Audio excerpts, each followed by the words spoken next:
إن الحمد لله نحمده ونستعينه ونستغفره. نعوذ بالله من شرور أنفسنا ومن سيئات أعمالنا. من يهده الله فلا مضل له ومن يضلل فلا هادي له. أشهد أن لا إله إلا الله وحده لا شريك له، وأشهد أن محمدا عبده ورسوله. يا أيها الذين آمنوا اتقوا الله حق تقاته ولا تموتن إلا وأنتم مسلمون.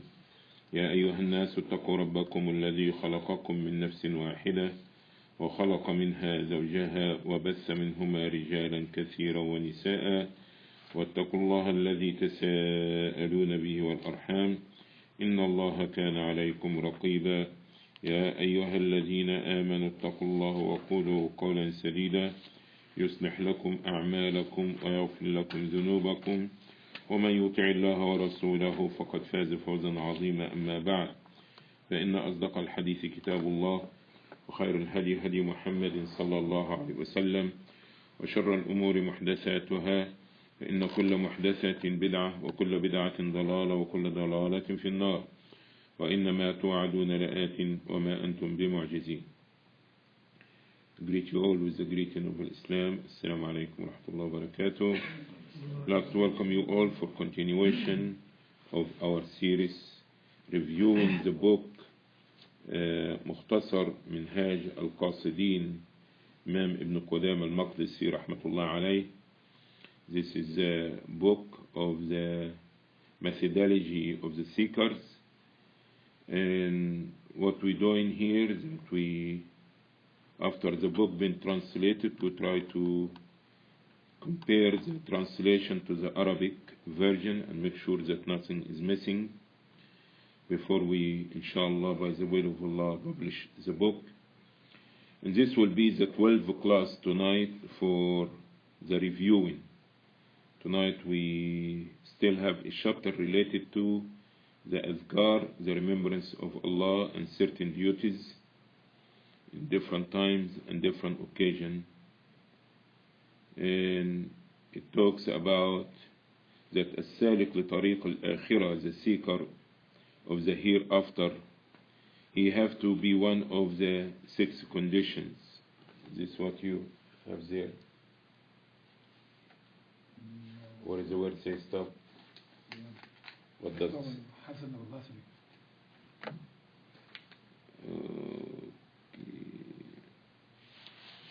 What does it say?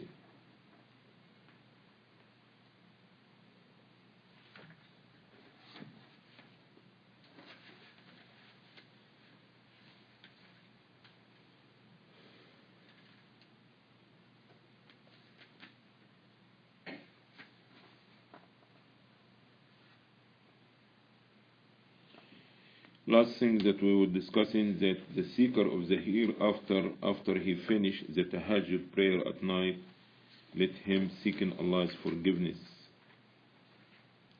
And it been narrated that Ibn Umar used to do so. You don't have any signs there? Yes, yes, stop. Yes, yes, stop. Okay. What does it say after this? Hassan al-Basri said, I have not found any act of worship to be harder than performing Salah at night. Okay, after this?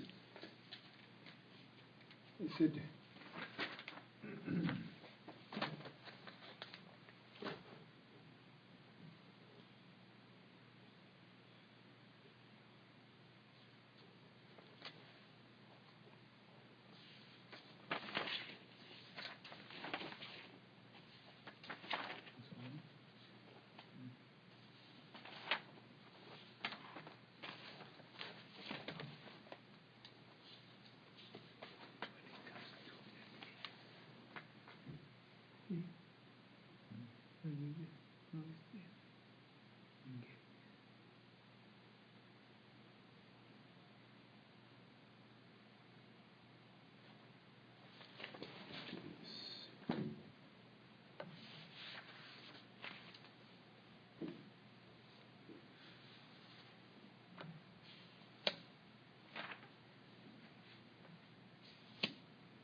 Where is your son when the last time that you read yourself?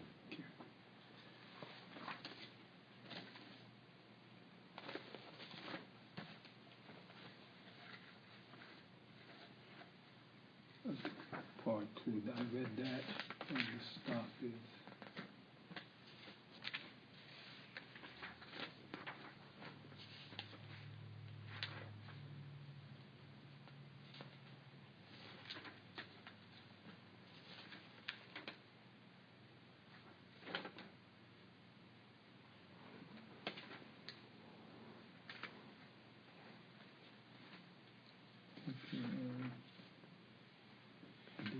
Chapter concerning different duties at different times and different conditions.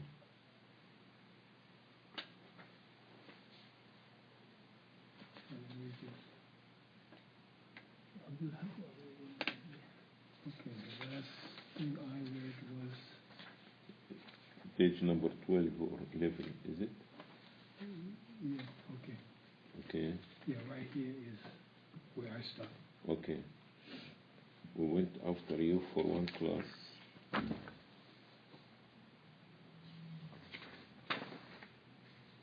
The fourth duty, okay. So we need to go to until sixth duty. قل هو الله أحد قل أعوذ برب الفلق. And I only reported that Allah's messenger said to him, Fatima,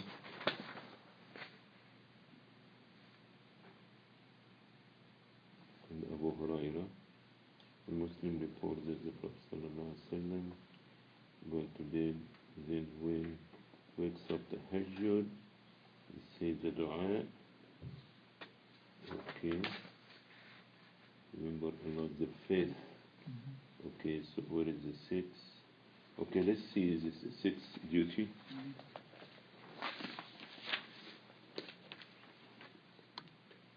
Will you read, please? Bismillah, alhamdulillah, wa salatu wa salam ala rasulillah. The sixth duty is at the time of suhoor. Allah the Exalted says in Surah Al-Zariyat, verse number 18, of which the meaning is, and at the time of suhoor they seek forgiveness. And it has been narrated in a hadith, truly reciting during the last part of the night is witness, Muslim. Mm-hmm. A Tawus came to a man during the time of suhoor and Sahar, not suhoor. I give you a pen already. Is that it? Okay. Sahar. Yeah. Sahar, dawn. Before Before dawn. dawn. Good.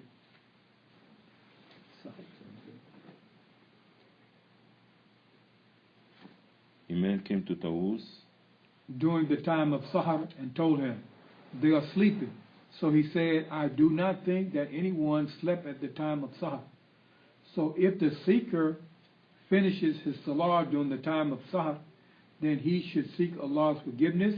And it has been reported that Ibn Umar radiyallahu anhu used to do this. Okay. New section on the excellence of tahajjud and the causes which make it easy. Allah the Exalted says in Surah Al-Sajda. Okay. So he jumped 2 pages. Wow. Okay, we have a chapter here, so you don't have this there. No. It say chapter concerning different duties according different condition and times. A seeker of the hereafter, he have to be one of the 6 condition. He have to be a abid, worshipper, or a alim, a scholar, or muta'alliman, student, or a wali, or a person who has a business, or a person who drowned in the love of Allah subhanahu wa ta'ala and busy with it at all the time. Not here.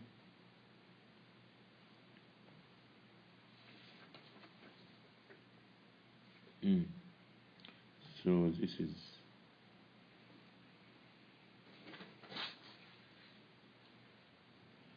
alright.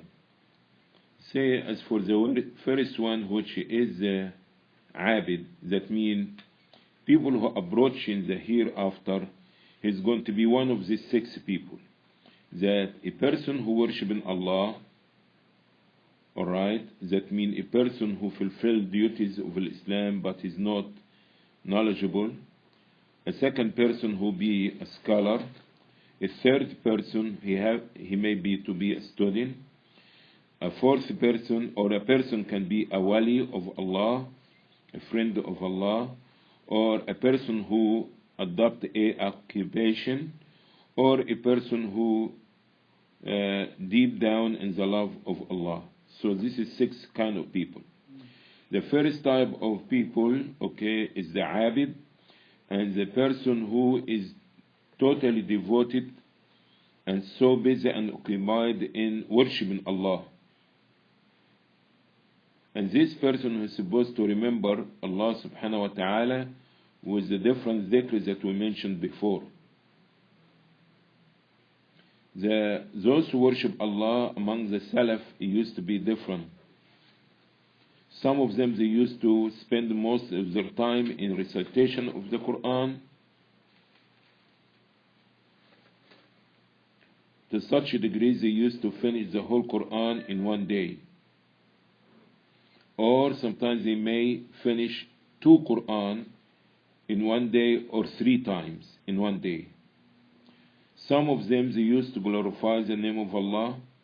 Some of them, they used to make a lot of prayer. And some of them, they used to do a lot of tawaf. He's talking about one of the types of the people. Okay? That the people in general are one of these 6. He be a student, he be a scholar, he be a worshipper, a business person, okay, that have occupation. So he describing how each person out of this people spend his time. He says the worshipper that he devoted totally to the worship of Allah, that some of them, they used to be reading Quran day and night, to such a degree that some of them, they used to finish the Quran once or twice, and sometimes up to 3 times a day. Finish the whole Quran from cover to cover. Alright? So you can imagine, you understand, there is almost no time to sleep.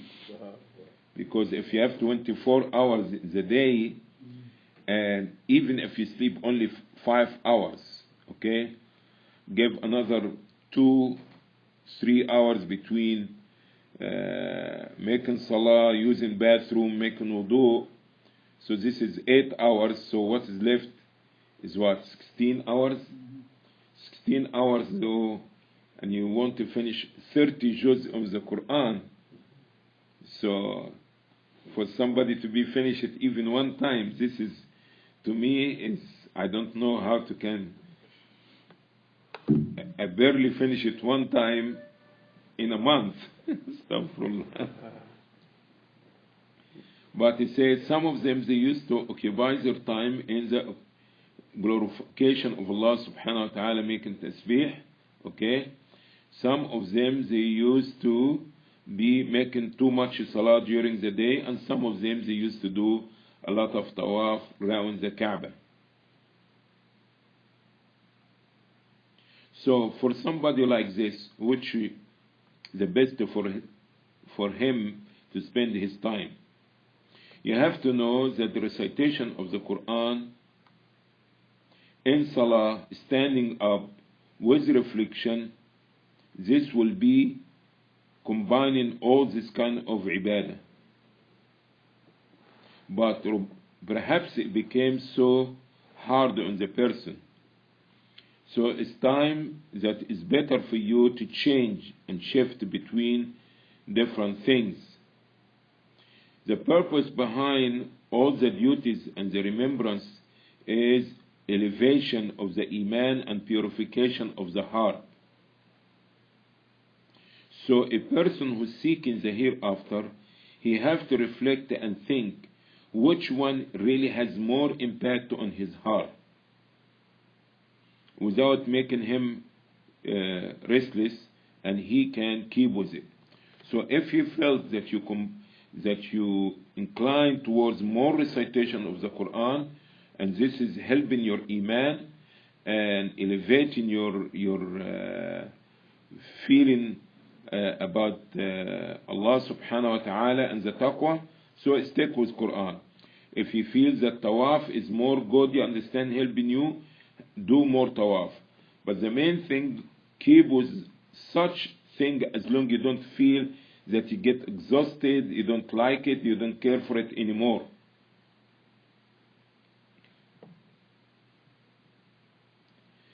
Abu Sulaiman, rahmatullah alayh, is saying,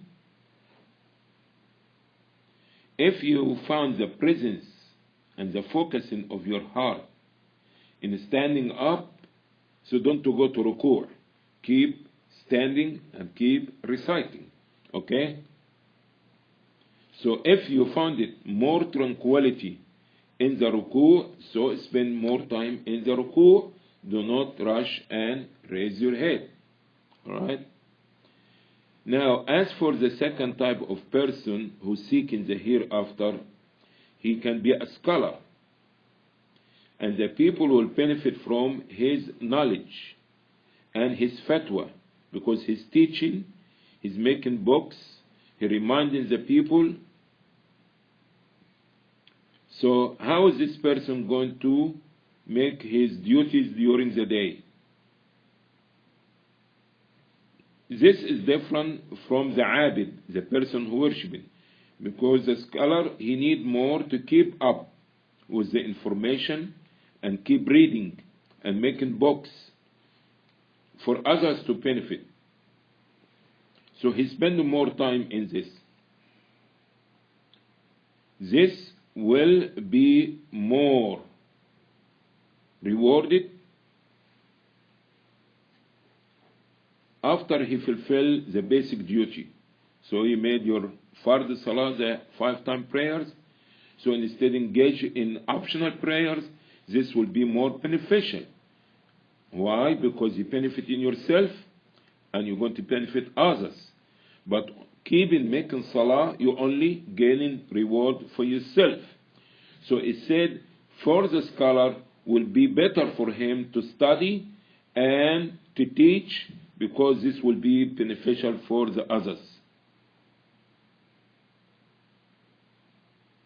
And when we're talking about knowledge, we're talking about the knowledge that which is make you seek the hereafter more, and make you try to be guided towards the akhirah. It is advised that the scholar to divide his time. That because for you to sit and study day and night, it needs a lot of patience, and maybe will be too much in your heart or yourself. Therefore, we advise that the person will specialize the morning time after the sun rise to be in the remembrance of Allah. Then after the sunrise until the time of duha, that he will spend it in teaching the people. If he did not have students in that time, so he will direct this time in tafakkur and tadabbur, reflection. Okay? Reflection on the knowledge and purification of the heart after he had finished his dhikr, and before he started to get worried about the dunya business, because reflection and purifying the heart, this is very important before you start to get engaged in the worldly affair. And he will delay the time of writing and combining books to the time during the day until the time of Asr.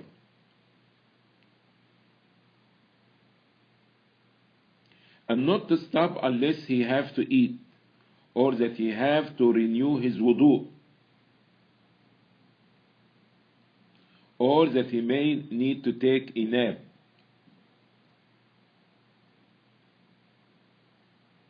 Then he will spend the time after this in hearing what he had put together. That means one of the students will read and he will hear what he wrote and to make sure that the thing is correct.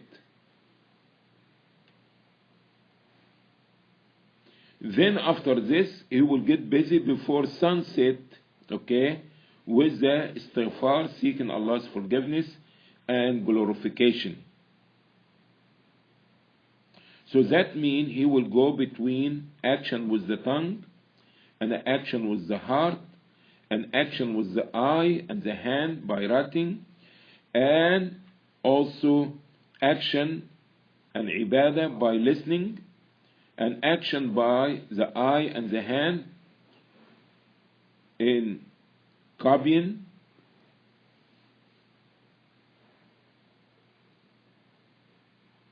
and he should avoid writing after Asr because it may be hurtful for his eyes. As for his time during the night, he should divide it like Imam al-Shafi'i rahmatullahi alayhi.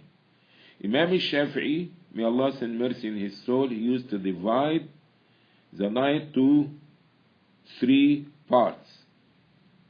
The first part is for writing, the second part for prayer, and the third part for sleeping. During the summer, maybe he's not able to do so.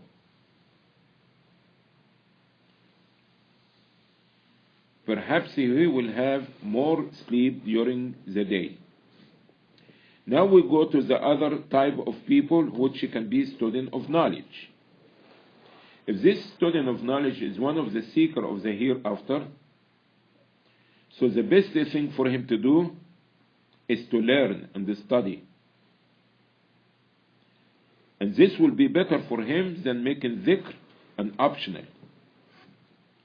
And the ruling for the student, same thing is the ruling for the scholar concerning the duties that he need to do. But he should spend most of his time in benefiting from the scholar and taking footnote and writing. When is the scholar or his teacher is busy with putting books together. But if he one of the regular people, he's supposed to attend the halaqa or of dhikr or ilm. That means if he's not an educated person and he's not a student, he should sit with the people when gathering for tafsir or remembrance of Allah subhanahu wa ta'ala. This will be more beneficial for him than him sitting, making optional prayer and making dhikr. The fourth person of those people who seeking the hereafter can be a wali, as example, or al-wali. Al-wali, that means like the imam or the khalifa or the person in charge of the affairs of the Muslim, or the judge, okay? Or the person who is in charge of the affairs of the Muslims.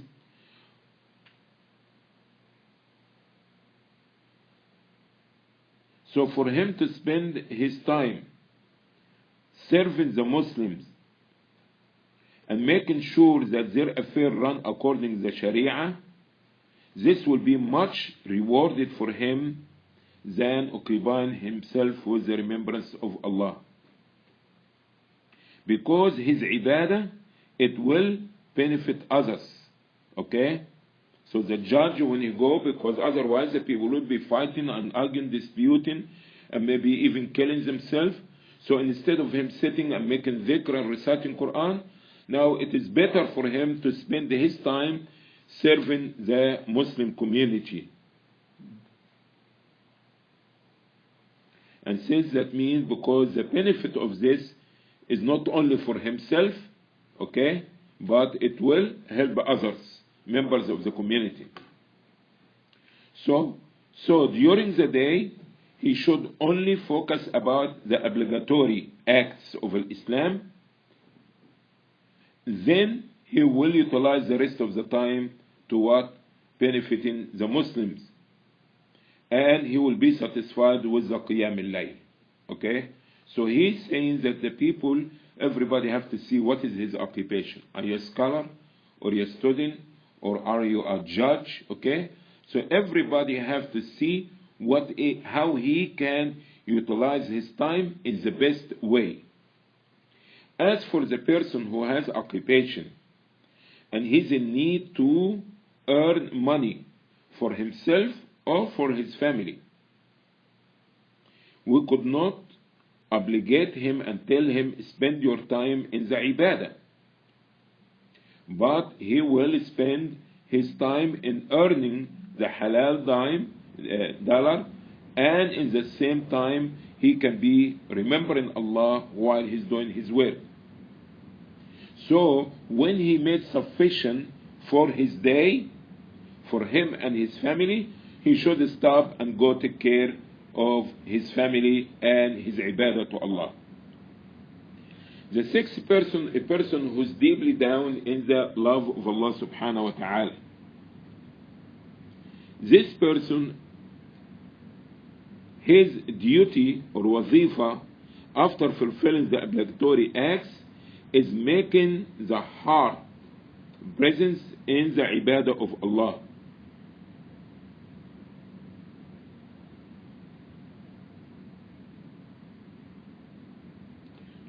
The Prophet ﷺ is saying that most dearer deed to Allah, the one that you do it continuously, even if it's little.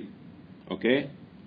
So he's saying that the person have to reflect too much on Allah, and even if his dhikr is not a lot, but as long as he keep it in constant and always in certain times, this will be acceptable, because it's still dear to Allah that you do little but you continue with it in different times. Now we come back again to the section that you have here. So all this is missing, and I didn't read it before, so I have a lousy translation, but I think he catches something out of it. So all this is missing. You can make a mark there that right to page number 58 and 59 are missing from the Arabic version. Excuse me? What was number 6 again? I'm sorry. The name of the person? The name of the person who's deep in love with Allah. That means he's not a scholar, he's not a student of knowledge, he's not a businessman, he's not to understand any of this. A person that basically give his life to Allah, and all what he needs, you understand, sit and reflect on Allah day and night. Because some people, they get a check from the government, or that they inherit a lot of money from their parents when they die. Some people, they have money, they don't have to work, and they are not up to study business and things like this. But he really concerned about, you understand, seeking the hereafter and be in love with Allah subhanahu wa ta'ala. So the Shaykh, rahmatullah alayhi, say, for him to make his heart to always, first he have to fulfill all the duties. So there is nothing called love of Allah or being a scholar or being a student on the expenses of the basics. You have to make the 5-time prayers, you have to fast Ramadan, you have to do the basics of Islam. Now what to do after this? Now this is the addition that he's saying. So everybody of these 6 people have to fulfill the basic duties first. A person, as example, could not neglect his children, okay, and go begging the people because they say, I'm in love of Allah, or that I'm trying to seek knowledge. No, you have to fulfill your duties before being a scholar or being a student or be all these things. You need to learn the basic of your deen. Now if you want to be a scholar, or you need to understand to have more, now after fulfilling the basic obligation from salah, having food for your children, things like this. Okay? So did he say page number 58 and 59 Missing, yeah. missing from the Arabic? Yeah. And now we come to the chapter, the end of this chapter, inshallah. Bab Qiyam al-Layl, chapter concerning standing in the prayer. Yeah, on the excellence of tahajjud and the causes which make it easy. Allah the Exalted says in Surah Al-Sajdah, verse number 16, of which the meaning is, they keep their sides aloof from their beds. And the Prophet of Allah sallallahu alaihi wasallam said, I advise you with salah at night, for truly it is the norm of the righteous before you, and it is a mean of coming close to your Lord and getting His forgiveness for your evil deeds and a prevention from sin, or Tirmidhi. Al-Hasan al-Basri said, I have not found any act of worship to be harder than performing salah during the night. It was said to him, what is it with those who make tahajjud that they have the most handsome faces? He said, it is because they have been secluded with the most gracious, and thus He adorned them with His light. And you should know that performing salah during the night is hard, except for he who has been enabled to get up by following the means which make that easy. And these are of two types, external and internal. As for the external means, they include not eating too much. So it's telling you now about what things is going to help you to make Qiyam al-Layl. Get up like 3, 4 o'clock in the morning, or 4 o'clock will be late. Get up there like 3:30, understand, and making prayer, or 2 o'clock, okay, and make a prayer. It's not an easy job. So he's telling you about there's certain things that you have to do it outward and inward also. That what will help you to stand up in the prayer during the night. This is optional prayer now. Yes. As for the external means, they include not eating too much. Some people used to say, O companions of the Seeker, do not eat too much, for then you will drink too much, and thus sleep too much, and lose much. And they, the external means, include not tiring oneself out during the day by heavy work, and not leaving off taking qaylula during the daytime. You need to make a mark there, right, nap, whatever the qaylula is supposed to be in English, so that people can know. We use it. Okay. Spanish word siesta. Okay. We're not going to translate in Spanish. Siesta. Okay. During the daytime, for truly it helps in standing during the night. Also, avoiding the sin is an external mean. Al-Tawri said, I was prevented from tahajjud for 5 months because of a sin that I committed. Subhanallah. And as for the internal means, they include having a heart free from all ill towards every Muslim and empty of every type of bid'ah, turning away from what is extra in this world, having a strong fear which is attached to the heart, and having an expectation of a short life, and knowing the benefits of salah during the night. And the best of causes for that is the love of Allah and strength of Iman that he has conversing with his Lord, and that he is with him and watching him, so his conversing with him should cause him to lengthen his salah. Abu Sulaiman al-Darani said, the people of the night take more pleasure in their nights than the people of vanity take in their vanities. And what is not for the night, I would not, and was it not for the night, I would not have loved to remain in this world. And Muslim reports in his Sahih that the Prophet of Allah sallallahu alaihi wasallam said, truly there is an hour during the night which no Muslim servant catches asking Allah for good therein, except that he gives him that, and this is so every night. And spending the night awake is of several levels. The first is to spend the whole night awake, and this was done by a group of the Salaf. The second is to stand for half of it, and this was also reported from a group of the Salaf. And the best way of doing this is to sleep for the first third of the night and the last 6. The third level is to stand for 1/3 of the night, and it is proper that he sleep the first half and the last 6. And this is the standing of Dawood alayhi salam, and it is reported in the 2 Sahih. The most beloved salah to Allah is the salah of Dawood alayhi salam. He used to sleep for 1/2 of the night and then stand for 1/3 and sleep the remaining 6. And sleeping during the last part of the night is good, as it removes the signs of tiredness from the face and lessens any yellowness. The 4th level is to stand for 1/6 or 1/5 of the night, and the best course in that is that it be in the middle of the night. And it has been said it should be the last 6 of the night, so that's an alternate opinion. The 5th level is that he not preserve any particular timing. For preserving that is hard, and there are 2 methods for this. The first, that he stand during the first part of the night until sleep overtakes him and then sleep. Then when he wakes up, he should stand until sleep overtakes him again, and so forth. And this takes immense effort and struggle, and has been mentioned for a group of the Salaf. And Anas radiallahu anhu has been reported in the 2 Sahih as saying, we did not wish to see Allah's Messenger sallallahu alaihi wasallam performing salah during the night, except that we saw, and we did not wish to see him sleeping, except that we saw him sleeping. And Umar radiallahu anhu used to perform salah during whatever portion of the night Allah willed. And when the last part of the night came, he would wake up his family saying, Salah, Salah.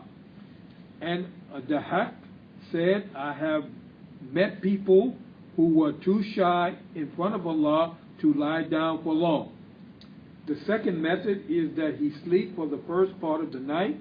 Then, when he has taken his portion of sleep and wakes up, he stands for the rest. Sufyan al-Thawri said, it is at first sleep, and then when I wake up, I do not rest. That is, he would not sleep again. The 6th level is that he stands for the period of 4 rak'ah or 2 rak'ah, and Abu Dawood reports that Allah's Messenger sallallahu alaihi wasallam said, whoever wakes up during the night and wakes up his family, and they perform together 2 rak'ah of salah, then they are written as amongst the men and women who remember Allah much that night. So these are the methods of dividing up the night. So the seeker should so choose for himself whatever is easy for him. And if getting up during the middle of the night is hard upon him, he should not miss out on busying himself between Maghrib and Isha. And at the time of Sahar, so as to busy himself during the 2 ends of the night. And this is a 7th level. As for the one upon whom performing wudu is hard at night, and performing salah is heavy upon him, then he should sit facing the Qibla and make zikr and dua as much as possible. And if he does not sit, then he should make dua while lying down. And whoever has a norm of standing during the night, but is overtaken by sleep and misses that, then he should make up for that during the time of dua, as has been mentioned. Duha.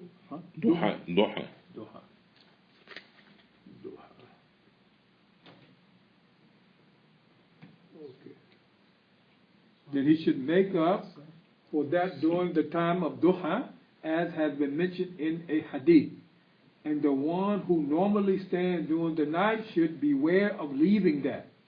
For it has been reported in the 2 Sahih that Allah's Messenger sallallahu alaihi wasallam said to Abdullah ibn Abdullah ibn Umar. No, Ibn Amr. Yes, Amr. Okay. Abdullah ibn Amr. Do not be like so and so, for he used to stand at night and left off standing at night. New section? Yeah. Okay, new section. What do you mean by so and so? Don't want. So and so without mentioning name, like I say, don't be like so and so. You don't have to expose him, okay? That don't be like a person who used to make the prayer at night and they stop making it.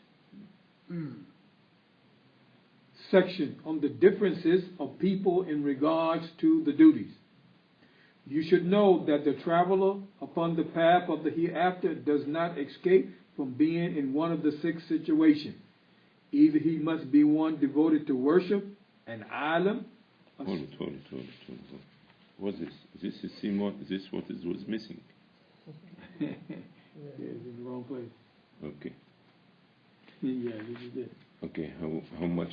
It starts here. So this what is missing? The second, the third, the fourth, the fifth, Salam. and the sixth. Yeah. Read up in class.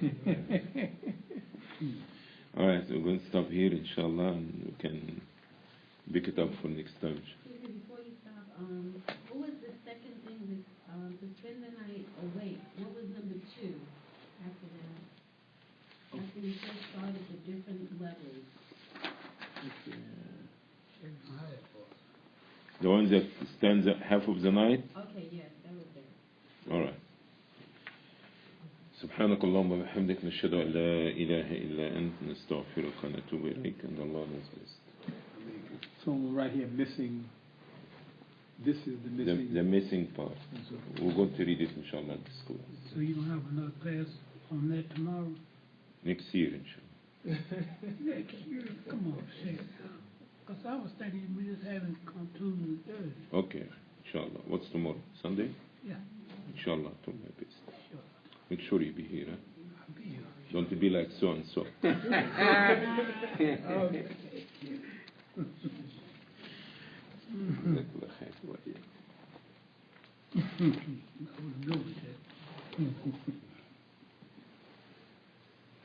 Allahu Akbar, Allahu Akbar, Allahu Akbar, Allahu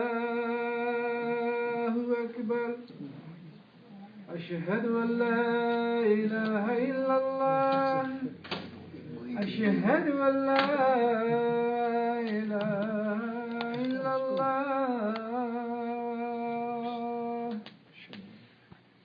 أشهد